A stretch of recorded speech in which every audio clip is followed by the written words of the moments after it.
మేము ఎంత కోసం పడతాం 9 రోజులు 10 రోజుల కాంచెలి ఎంతసేపు పంటలు ఎట్లా పడతాయి మాకు ఆ ముఖాలు పని చేస్తాయా లేకపోతే అదేమన్నా వరి పని చేస్తుందా ఏం పడితే లాస్ట్ చెప్పు పెట్టుబడి వస్తుందా ఆ పెట్టుబడి రాదు ఏ రాదు మేము ఎట్లా కావాలి మేము ఇప్పుడు మళ్ళీ 10 ఏళ్ళు ఉంటారు నాకే ఓట్లేదు సిగ్గు కాదు మరి చెప్పు తీసుకొని కొంత రేపు ఎన్నికలు రాని మరి చెప్పు మేడ కడతాం మేము అంత కోపం వస్తుంది అంత కోపం కాదు అసలు బతుకుతేరు ఉందా అసలు ఉయ్యా దుక్కుమందులు లేకపోతే బతుకుతేరు ఉందా ఉన్నదా ఇప్పుడు ఏం చేయాలి ఏం సాగాలి మేము సాగాలి వాడు కాదు మంచిగా ఉంది పరిపాలన పిల్లలు అమ్ముకొని ఇసం మోసుకొని సత్య పరిపాలన ఉంది ఇస్తానవా చూస్తానవా రాజకీయం అవపడుతుందా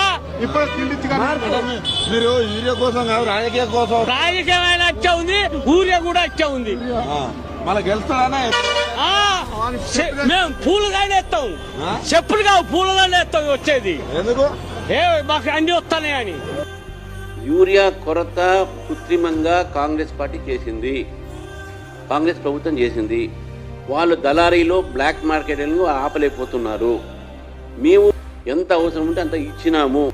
మేము అతి కష్టంతో దేశవ్యాప్తంగా కూడా ఏ రైతుకు నష్టం కాకుండా యూరియా దేశమంతా కూడా మేము సరఫరా చేస్తున్నాము. ఇందులో ఎటువంటి మీరు భయపడాల్సిన అవసరం లేదు.